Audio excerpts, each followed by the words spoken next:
we're all together and this is fresh in our mind, what we really wanted to do is to be tapping into your insights that you've kind of come to over the last day and a half. And these kind of fall into three buckets. Is it, first of all, like, we're interested in what of the things that you heard at this meeting are you feeling like, wow, I'm really glad I got that out of the meeting. I didn't know about that. Like something that's sticking with you. When I go back to my office, I'm gonna check out this website. And it could be like the now things. That's one category of interesting topics. Another category is this topic of what is next. And when I say next, I mean like in the next 12 months, in the next 18 months, like what do you feel like is teed up, high priority, ready to go? And this really falls into the category that we're talking about for our Tiger Team planning. And I mentioned at the beginning of our meeting, the NASA has said that they would invite and plan to fund a group of Tiger Teams. These Tiger Teams are where they're funding members of the HAQAST organization. They require that everybody who gets NASA money goes through peer review. So none of the Tiger Team money can go out to people who weren't on the original proposals. So this isn't money for the universe, but it's more like, what should we be working on to serve you and your partners and your communities? And we really would like to get those ideas now, because this afternoon we'll be talking amongst the HAQAST PIs and collaborators who are for the business meeting to start making plans. And so this is really a time, you're here, you've been invested. We want to make sure that your voice goes into our planning for the Tiger Teams. But we're also in a unique environment because this is the beginning of a new generation of HAQAST. And I can look into my crystal ball to 2029, and I'll tell you what we'll be talking about in 2029. I'll be saying to Jenny, we need to summarize what have been our big achievements across the team in the last 4 years. What we have to summarize it into a succinct report for NASA and to present it. And this is beyond the individual accomplishments and the papers and the applications of individuals, but sort of how have we as a major NASA funded initiative changed the community, made data access better, changed the norms, like what is different? And I'd also invite you to help us think now, what should we be dreaming of for 2029? And so if you think of this as now, this is the next 12 months, but there may be bigger goals over the next 4 years that we should be keeping as our North Stars. And that is also something that we won't be talking about at every meeting, but since this is the first meeting, we'd really like to get your perspectives of like, where should we be going? And if any of you are familiar with the way that sometimes the federal funding agencies talk about outcomes or outputs, that like, I would say that like, these are the outputs, like what should we produce? And these are the outcomes, like how will the world be different 4 years from now than it is today?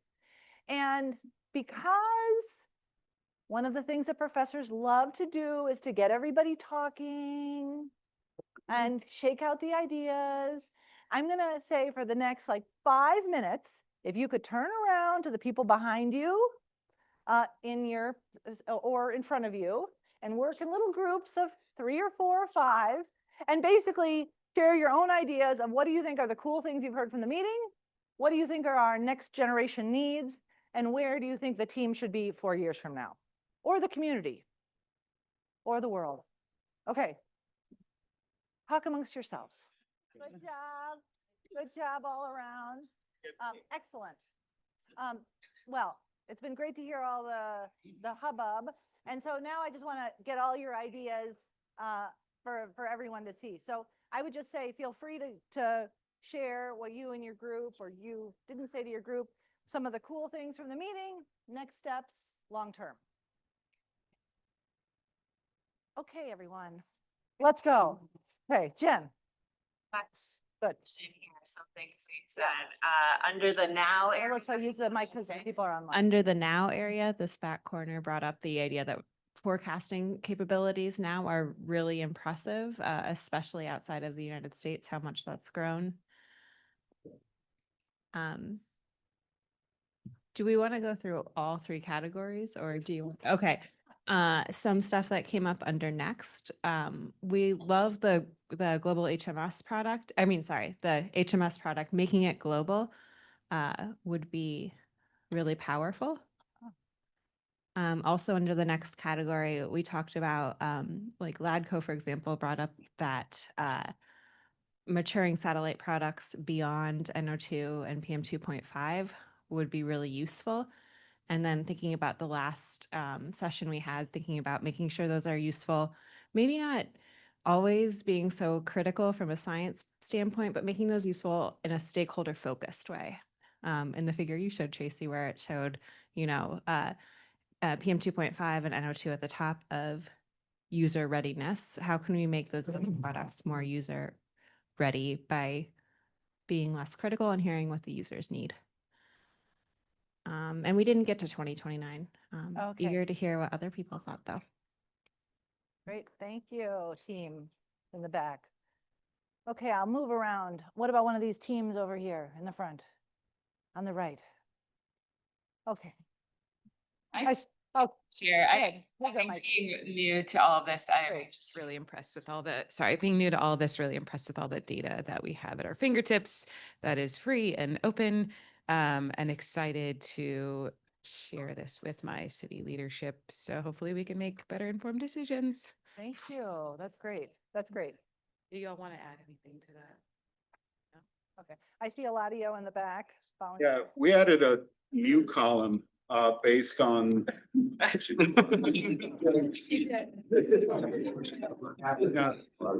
I've been hearing a lot of questions of like where can a HAQAST make a difference. So I looked at objectives, and what I think you can do is not set a standard, but you can inform standards and health analyses. Develop information for evaluating impacts of air pollution, inform implementation with better data and tools, and then help management with informed decision making. And a lot of what we talked about during the meeting also kind of stemmed or went into the area of communication. There's a lot of science that is being done, but can we communicate it so that communities are also aware of, what they're being exposed to and what is being done to help improve things? Because I tend to hear a lot about the problems. I always want to make sure that we're talking about the solutions. That aspect of linking to commercial interest, I mean, you need to link to the communities as well. And then, reduce uncertainties everywhere. I mean, that should be an objective in everything that you do. So really touchy-feely, but It's nice. I love touchy-feely. So, sure. Okay. So question, did I capture it? Informing standards, including health analysis, informing implementation, informed decision-making, better communication, both the problems and the solutions, getting connected to communities as well as commercial interests, and getting uncertainties reduced. Yeah, in implementation, just the data and the tools are needed to inform implementation. You will not, develop a state implementation plan in HAQAST, but you can help, provide a weight of evidence approach to what, again, going to that issue of trust and credibility, which, as researchers, you can kind of inherently already have that. And so you can leverage that in order to provide information for decision makers to make better plans. Yeah. Just a thought. No, that's great. And I remember, maybe 10 years ago, we had a meeting, and from the state of Maryland, one of our air quality managers, Tad Aburn, he said, everybody in this room should read a state implementation plan. Like, like go home and read it. So I mean, I think this point of understanding what the users need and how data can fit into that is part of this process, and hearing from all of you. So thank you. Cynthia. All right, this isn't our groups, but it's just one I thought about. Maybe it's in like the future thing, but as you're going through the work that you do, I know like part of it is to show all the things you can do with these data, but I think equally important is what you can't do. and like, what are the gaps? And that can help inform both NASA as to future planning of field campaigns or satellites, but also all of us in the private sector who can help to fill those gaps. And so I think that's a really important thing to be thinking about. And in addition to what you can't do, like what would you need to be able to do that problem? Yep. Great, thank you, Lydia. Pat?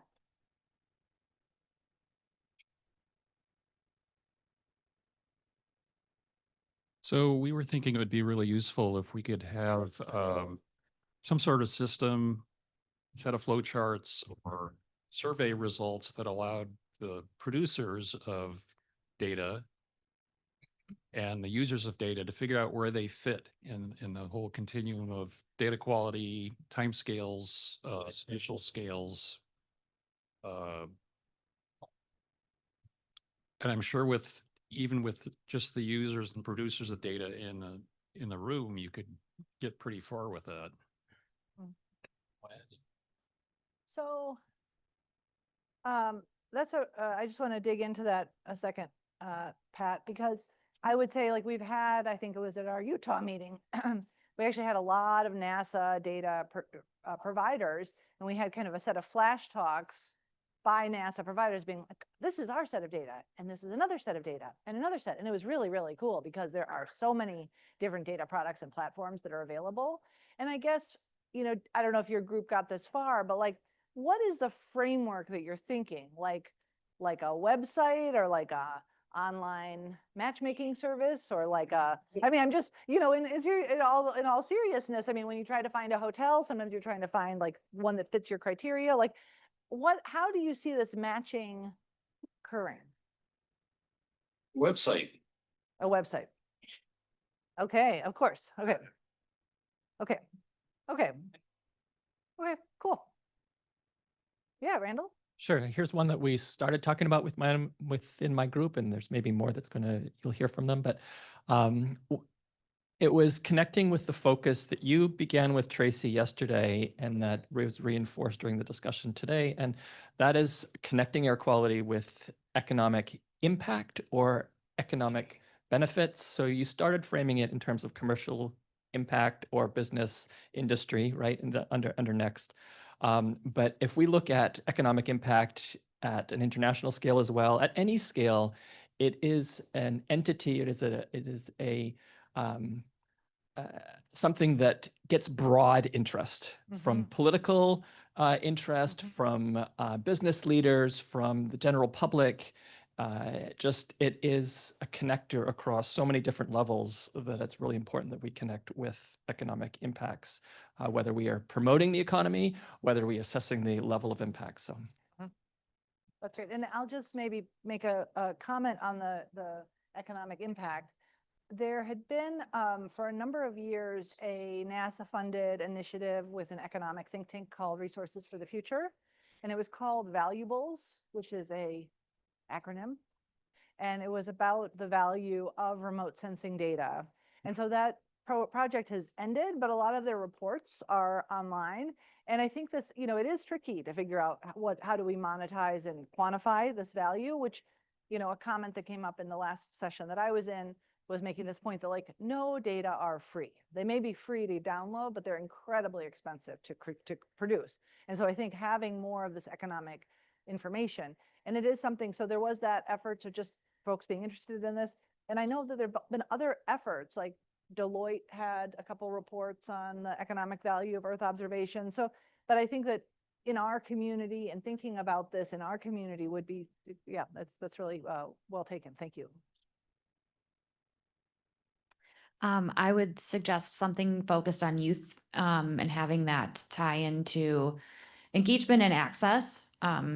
I'm thinking K-12, but we talked about just like community organizations as well.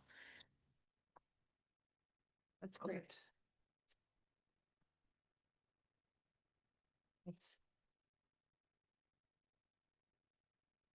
So others in the group can chime in as well. But I think to link directly off the prior point, one of the conversation points here was that when you're working in government, regardless of the scale, the way things change is when the public is really demanding it. And so having that ability to kind of bridge across the information coming out, maybe kind of part of the communication of Eladio's point, publicly, that then leads to potentially better decisions.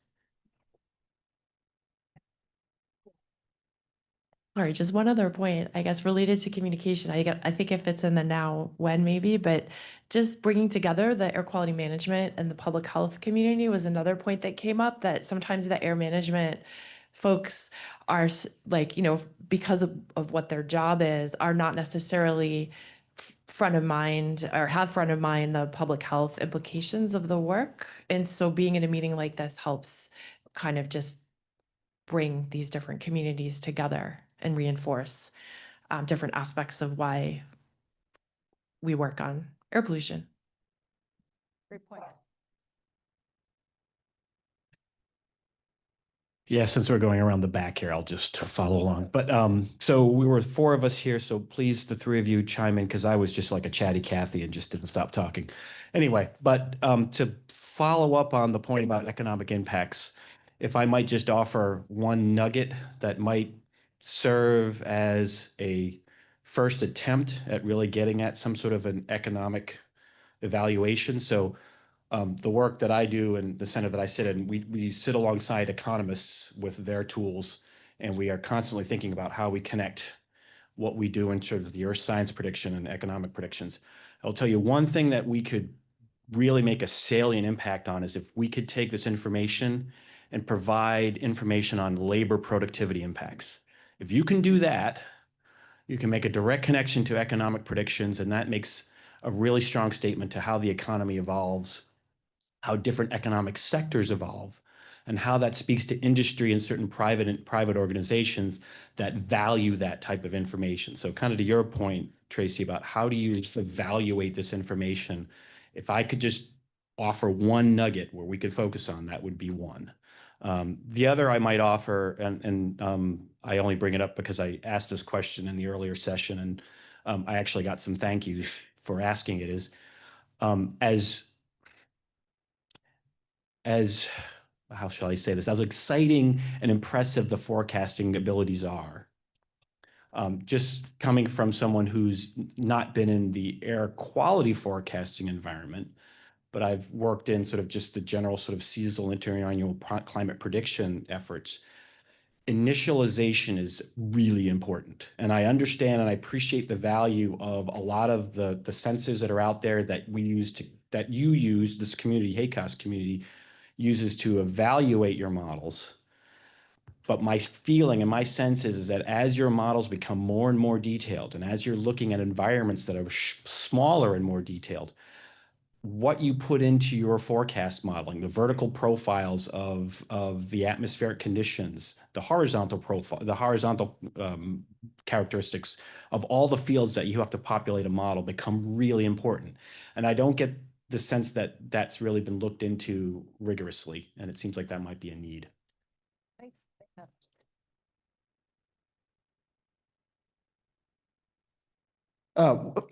Just to build on Eladio's points, one of the other things that our group discussed was what we've heard a lot about wildfire smoke impacts in particular, and that's come up in the exceptional event demonstration context, but also I think has implications, for example, for labor, because some states are now rolling out regulations related to labor during wildfire smoke events.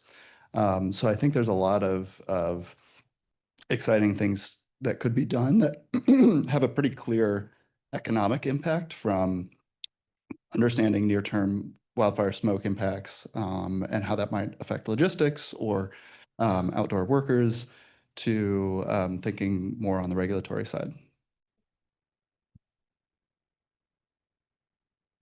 Good, Sarah, over here.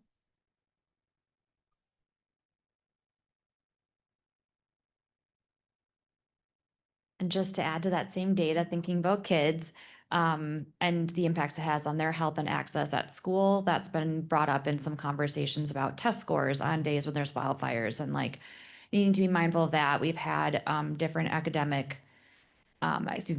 directors reaching out, like, can the state implement some sort of regulatory mandate from the state level? But so things to work on, but data to support what we should be doing would be amazing.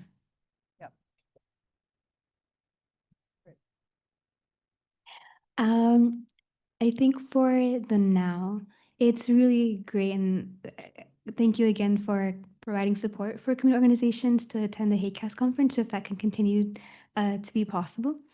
For next needs, I think we've spoken about how this research can inform policy action, but maybe if there can be like a specific role, so someone designated specifically for that, so maybe like likewise for community engagement, so there can be like a community engagement intern or stakeholder engagement return or policy intern, because I think it's really important that this research actually follows through and actually informing policy. So in that position, it can actually be communicating that science into like a motion or a policy with city, local, county, state officials. So if there can be opportunities for that, even from high school to undergraduates to graduates. And in 2029, I guess there can be more funding for air quality monitors to be distributed to capture more neighborhood level data of air quality. I think that's really important, or we can also just have a smaller resolution for the satellite data. Thank you. Perfect. Thank you. We have a few from online as well. A whole bunch from online. I'll go through this. Doug Boyer says for next step and needs, operationalize emission inventory verification via flux divergence method. Divergence method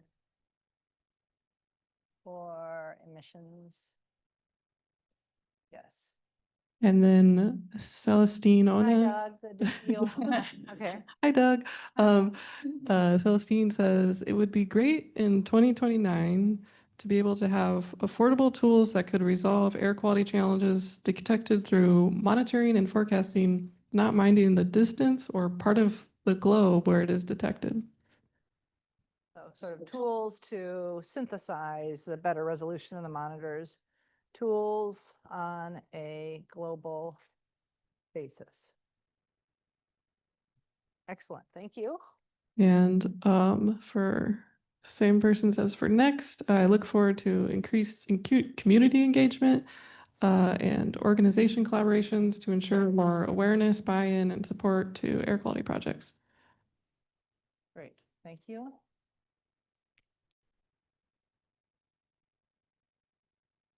And we have a comment from Malcolm Zachariah who says it would be nice to connect more satellite data into air quality modeling used by forecasters who are often trying to get as much data in as possible in the mornings.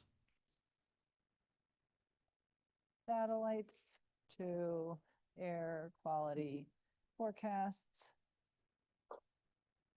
in the morning. Cool. And he also adds, this will be the last one online for now.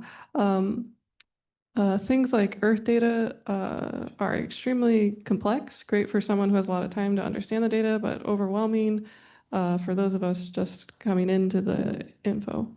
And he says he likes the simplicity of the tempo data for public on their public page. And hopefully this data can be integrated into EPA's Air Now and Air Now Tech Navigator. Yeah.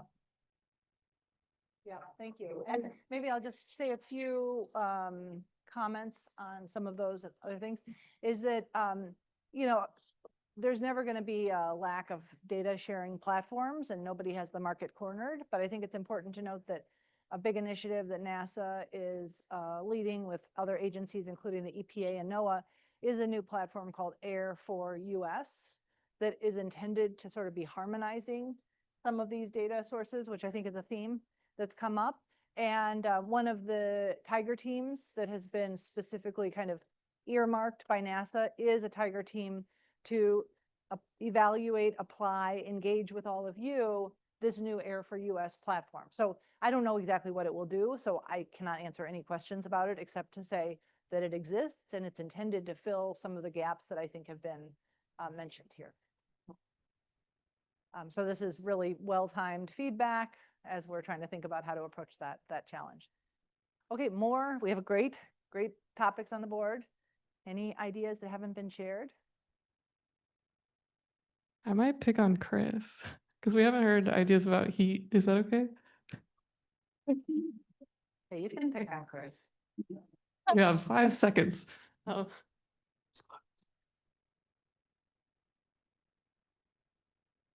Sure. Just heat and particulate matter interfaces. Those periods are overlapping more. Just some other things. Just brainstorming. There's sort of movements towards, I guess, hyperlocal, for lack of a better word, where intra-urban sort of air quality. That's sort of where heat has. That's what a lot of our end users have wanted anyway. So that's why we've been heading in that direction. And then wildland prescribed fires and some of these other interfaces with heat. Yeah, that's a really good point. And I think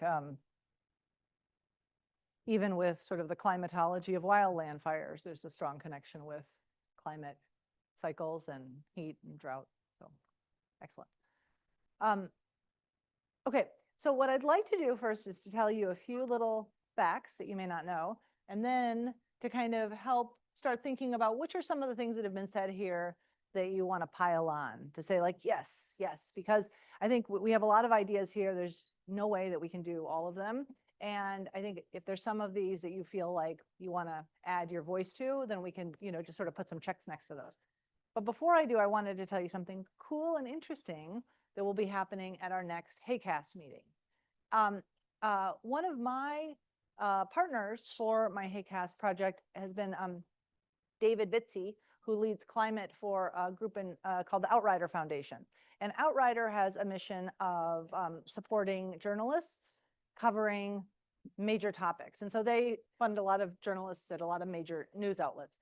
And Outrider has had their first reporting summit on nuclear proliferation, which is not what we do. But it was such a success that they want to have another summit on data for environmental problem solving, reporting, climate, air, heat, basically bringing in journalists to learn a lot about the work that we do, as well as related big picture topics. And so our meeting in Madison in May will be with this group of journalists coming to Madison, funded by the Outrider Foundation. And actually probably, if it's a success, hopefully, subsequent spring HAQAST meetings will include journalists being kind of in attendance. And so I just wanted to say the theme of communication has come up. And one of the things we found through our HAQAST work over time is that there is this ecosystem between the broad mainstream journalists and the science work that we're doing and the regulatory work that we're doing. And I think a great example, some of you may remember back in 2014, it was the 10th anniversary of the NASA OMI mission, and Brian Duncan really led a press campaign on how you can see the decreases in NO2 through satellite data in this very compelling movie-like way. And this was not news to anyone who's working in air quality management or working at the EPA. This downward trend has been seen in the monitors for a long time. But to see it from the satellite data and to have it on CNN, it really changed, I would say, the discourse on the use of satellite data. And at least speaking personally on HAQAST, I was contacted by some agencies who their boss was suddenly saying, like, why aren't we using this? And it was shortly thereafter that the EPA started putting satellite data into their annual Our Nation's Air report, which it's still put in every year. And actually, President Obama at the time was on the Discovery Channel using satellite data to illustrate energy system trends. So I think this idea that like getting information out in the news can drive a cycle of change in terms of science and engagement and awareness beyond what can be done just at the technical level. And so I think that's a really exciting opportunity, and look forward to seeing some of you in Madison.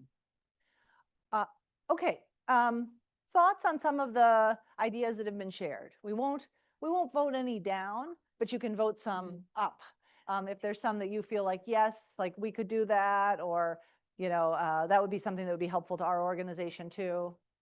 And you can chime in to upvote or any of the ideas or comments that have been made. I have an upvote. Oh, good. I really liked what you said about the attendance support, that we fall into that category too. And I think it's like an expansion of key stakeholders, maybe. So under the Now Wow attendance money, I think is where that yeah. one kind of fell Okay. into. And then an additional idea is on the policy side, the concept of having like an intern or something. I think like sharing examples of communities who've used the data, and I obviously have my city hat on right now, but use the data, created policy based on the data, and can share that knowledge, because city employees do this a good amount, especially in the Southeast, in sustainability. You've already done the work, other city, it looks really great. Tell me the pros and cons, and then we take that information and we cater it to the needs of our community. So I like that policy sort of outcome, I guess.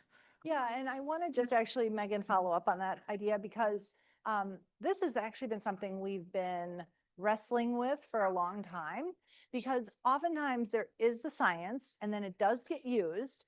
And sometimes that's presented at a HAQAST meeting. I mean, just at this meeting, you probably heard from a lot of different organizations and how they've used it for their management activities or for their educational activities or whatever. And sometimes it's hard to know, like, what is the package that we should deliver those stories in. And, you know, we have success stories on our website, but not everybody frequents the HAQAST.org website all the time.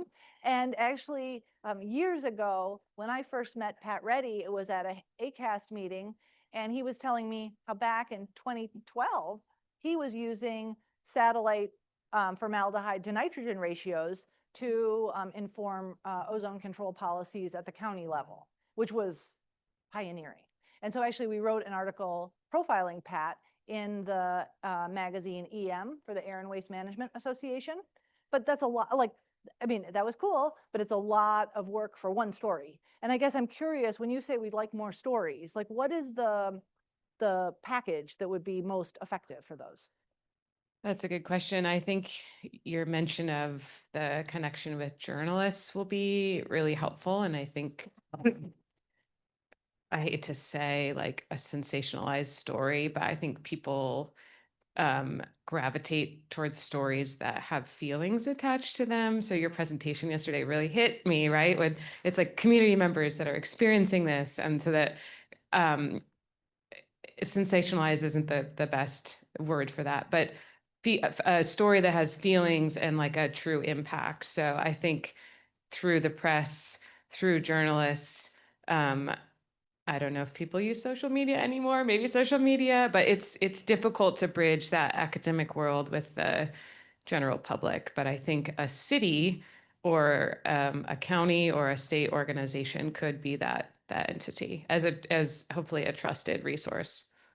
Yeah, I think this is a really great conversation. I see Cynthia's hand, but I just want to say one thing first, is to say, your point about feeling, I think actually is very well taken. And I'm going to say a few things on the upside and a few things on the downside. You know, actually, if you ever do science communication training, they make the point that like everything needs a story needs a protagonist. Who is the protagonist in a story about satellite data? You know, it's usually the scientists who did the analysis sometimes, but a lot of scientists aren't totally comfortable like putting themselves at the center of a story. But I think with a lot of these application stories, we have a different opportunity, which is to put the students from Milwaukee at the center of the story, or the city experience at the center of the story. However, ... I've also found that like within the policy framework, you know, air quality is a very litigious, very touchy topic. And not all air quality managers want to go on the record saying that they made a decision because of satellite data. Like that's almost opening up for a legal challenge.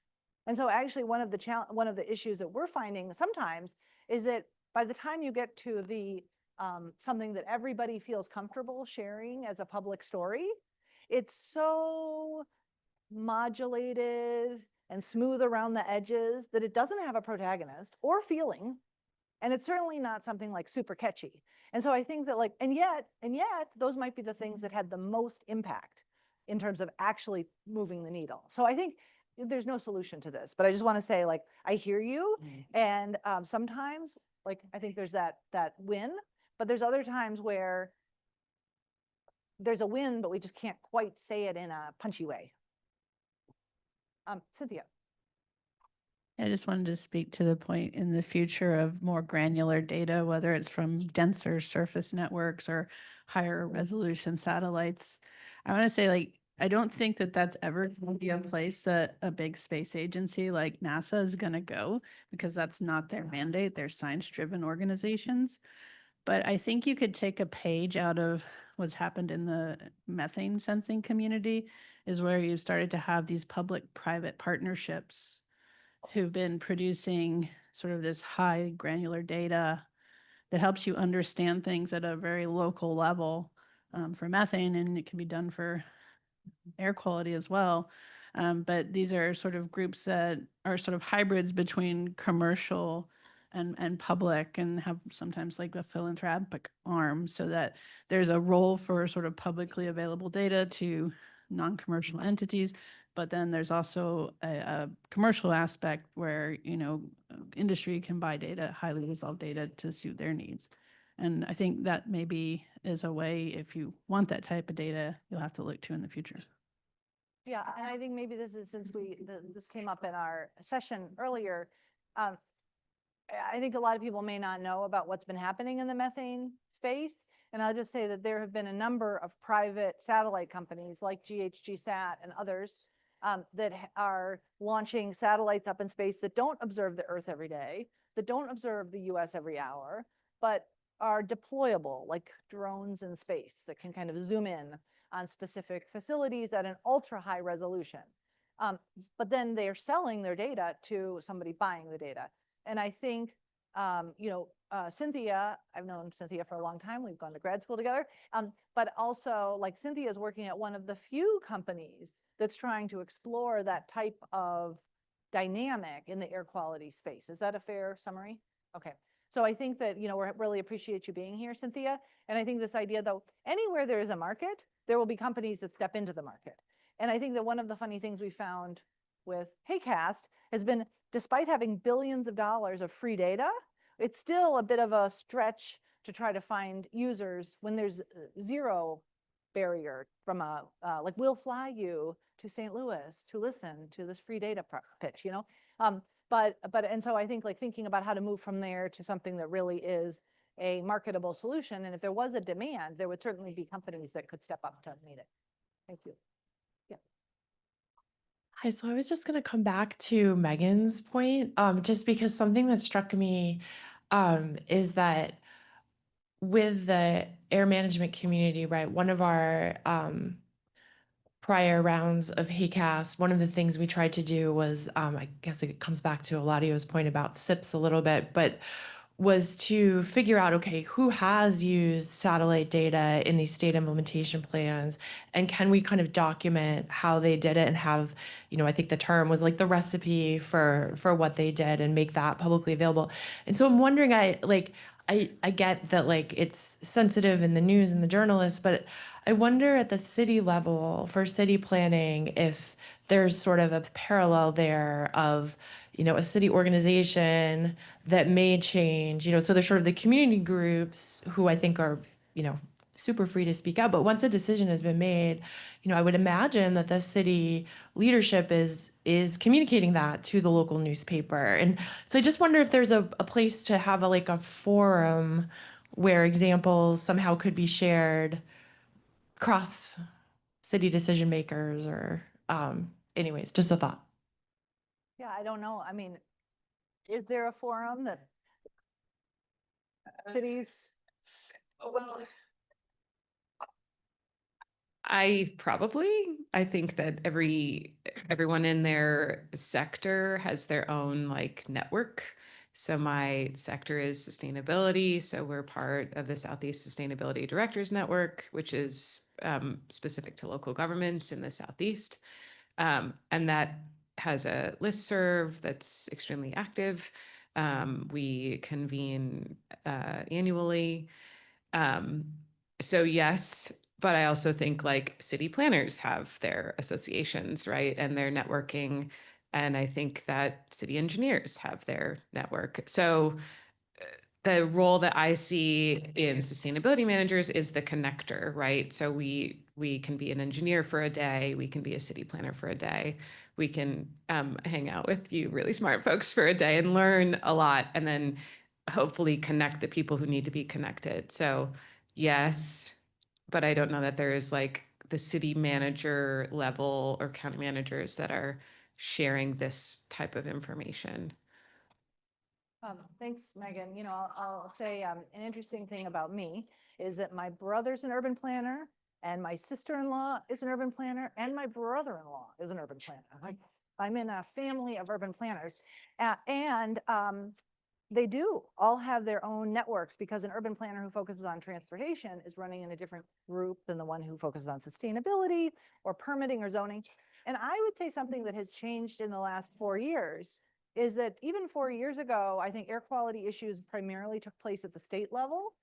But now with the funding from EPA over the last few years to put in low-cost monitors, I think a lot more cities are taking action. And actually, like, I'm working with the city of Madison that deployed a network of low-cost monitors in Madison. And then, you know, actually integrating satellite data in that conversation is easier than it would have been before they had their own network and really were involved in that. So I think actually in terms of the next needs, I think this idea of the city connection is something that, you know, might be a theme of this HAQAST in a way that has never been really possible before. So thank you. I'll put it under 2029 too. Cities.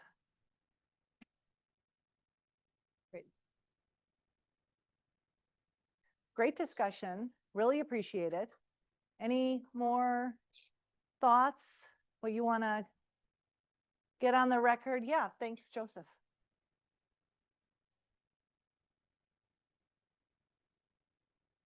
I think the idea that's come out a few times about access and kind of level of access is really important. You know, scientists are looking at one set of data and we want to dig into it, but having the ability to, you know, identify something interesting that happened. Maybe we don't have all the measurements, maybe we don't know everything, but an exceptional event happened. Access for community groups and for you know, kids in school is important, right? Being able to, I think it's part of that communication piece. It builds public trust if the public has access to the data and we can communicate with the public about it.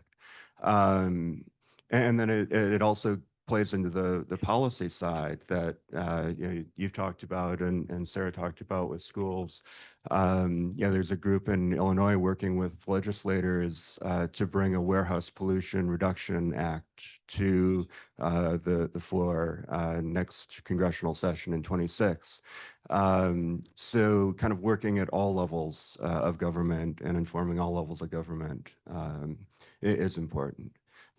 So I think it's you know, that communication in a broad sense and kind of building public trust in what we do and the data that's out there. I think that's also both a short-term and a long-term need. One thing that I wanted to mention on the simpler platforms, and this is a good place to share this information kind of to get feedback, but the comment that Earth data was hard to use. Now, I want to say Earth data means, in my mind, somebody can correct me, but kind of two different things. One, a data information platform, but they also have a users group and info where people can post questions. And both of those are very technical and hard to use. And so actually, I mean, at least depending on your perspective. So many years have gone by where people said, we should have a HAQAST users forum where people can post questions and answer questions that are less technical or that are more applied or that are specific to cities or things like that. So actually, about three-ish years ago, we spent a lot of time designing a beautiful, and I give a shout out to Jennifer and to Jenny, communications platform. And we thought about like who can post and who can respond and what's the quality control and how will we do that. And I think that like right now, like 90% of the posts were from our group to give examples of how to post. And then like a year went by with zero use of this. And I think, did we shut it down or did we almost shut it down? Still up. It's still up. I mean, we had with our set, you know, with an event, we had a lot of participation, but then after that, like people didn't maintain on it. Yeah. So, I mean, I guess, you know, a bit of a question for this room is like, you know, what are we paying, like $100 or $200 a year or something like that? We got a subscription-based platform, but it's not that expensive. So we can keep it open, but if nobody's using it, there's no point in doing that. And I guess a question sort of for the group is like, is this something like, is a online discussion board useful, or is it really not that useful now that you have ChatGPT to answer your questions? And that you hopefully can be building interpersonal connections with researchers with each other. I guess I'm curious whether the online discussion board has sort of fallen into a less useful zone. I also have a question because we made that publicly so everyone can see public questions and answers. And I'm also curious, and I have been for a while, if having like a private discussion board would be more appealing. Yeah.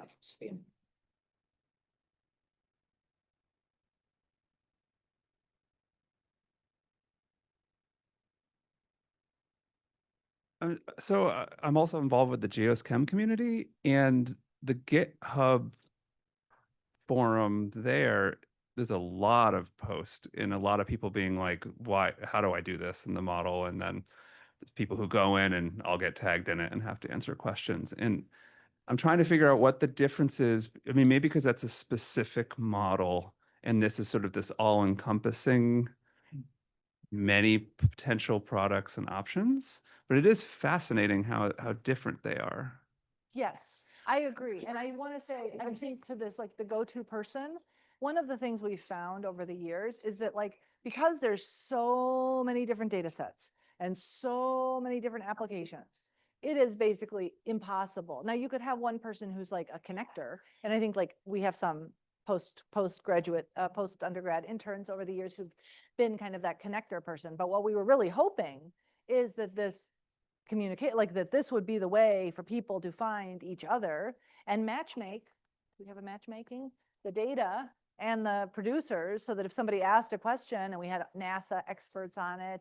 I mean, some of the things that have come up here is like, wouldn't it be nice? And I understand like maybe you were not envisioning a discussion board, but the discussion board could help solve this, but nobody uses it. So to your point, Yeah. Jeff, I don't know why.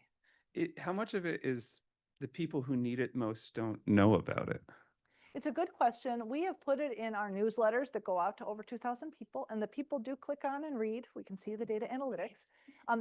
So the people who come to our meetings, theoretically, all know about it or have known about it. They may not know about it in the front of their mind when a question comes up. Yeah, I mean, I think like we're happy to promote it more. But one of the things is like, we also want to make sure that if we're getting a lot of questions, and I think this is what we had hoped, back to the having a go-to person for engagement, is that if questions were coming in on the discussion board, that then we had some students who could be making sure that they were getting funneled. So it'd be like, Jeff, a question came in, and maybe you weren't tagged in it because they don't know that you're the right person, but that like our team knows who does what, and that we can start making sure that things.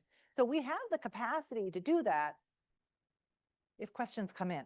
Maybe we'll put it in our next newsletter. Maybe we'll say like going once, if you want this to remain. Yes. I'm wondering if the people who need it the most are not getting the newsletter. Like, I'm wondering if that's maybe like if you've come to a meeting, I don't know, I mean, other people can speak to this better, but maybe you then find your HAQAST partner anyway, and if they're not the expert on that, they know who is. And so they're going through a direct route through a connection as opposed to through the board.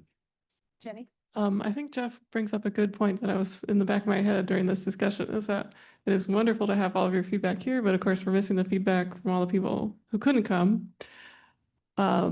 And so maybe we can think about a follow-up of something that we can share out or have you share out with, you know, your professional society or your communities to try and broaden that feedback. Yeah, and maybe a goal is to grow the community. Great. Yeah. Just one suggestion, and I've been a reluctant adopter of this, but I've found that even platforms like Slack work very well, it looks like in the capacity that you talked about, particularly if the types of things that you're trying to convey to your community through emails, you mirror on Slack. That gets people more accustomed to writing. I'll just say, again, I'm very reluctant. It's like yet another platform that you have to keep up with. But I'm beginning to admit the fact that in terms of research teams, that immediate communication, like, I mean, I don't visit it very often, but there'll be times where I'm like, oh, gee whiz, I can't remember what somebody said about some particular aspect of research. And you literally go to Slack and they can actually add a lot of information on it. And it sounds like it's the same functionality that you want, but again, it requires everybody to yet upload another piece of software that they've got to update. Yeah, so anyway, I'm just throwing it out there as a suggestion. No, I mean, I love that suggestion. I'll say we tried using Slack on the first HAQAST and it did not work. We tried using Slack on the first HAQAST. It did not work. And we thought about it as a platform for the discussion forum. But one of the things that we did here is like, you don't, like anybody can post without downloading the specific software, and you can set it up. So if you want immediate information emailed to you, you can set up your preferences. So, I mean, I'm not saying that this is the very best, but I would just say that like many weeks of evaluating alternative technologies went into this. And so, you know, I'd encourage, we will definitely put it in the follow-up. Maybe we can put it in the survey here to try out our discussion forum and do you like it? Because we could easily change. I mean, we could easily change to a different format, but I would just say, like, I think the problem is a social problem and a user problem is in addition perhaps to a technology problem. Yeah, thank you though. I appreciate all these, and I think we're gonna take photos of all of these comments, and you may have comments when you're driving to the airport or when you're waiting for your not delayed plane. And, you know, I think please circle back and tell us this, because this is an evolving topic and we have 4 years to be getting it right, or at least to be making progress. You know, we're not gonna, I mentioned in the last panel how we wrote a review article for the Air and Waste Management Association on satellite data for air quality assessment and control. And this was a follow-up to a 2009 very nice article that was also a critical review on satellite data. And they had entitled their paper, "Have We Reached the Promised Land?" And spoiler alert, no. Back in 2009, we haven't reached the promised land. Here in 2025, we have also not reached the promised land, and we will not reach it by 2029 either. But I think we're moving the conversation forward, and it's a really exciting space to be working in. So with that, I want to say thank you to Randall and our hosts here at WashU.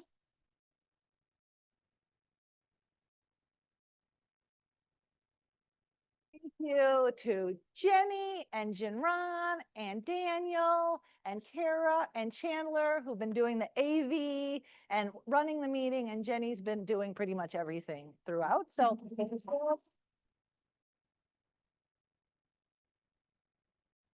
And thank you to all of our speakers. There was a fantastic lineup of talks. And so with that, I think we'll close our first meeting of the 4th generation HAQAST. Hope those of you who are going to the Tempo meeting have a great training. Hope those of you who are coming to the business meeting are full of ideas, and hope to see everybody in beautiful Madison, Wisconsin in May. So thank you all.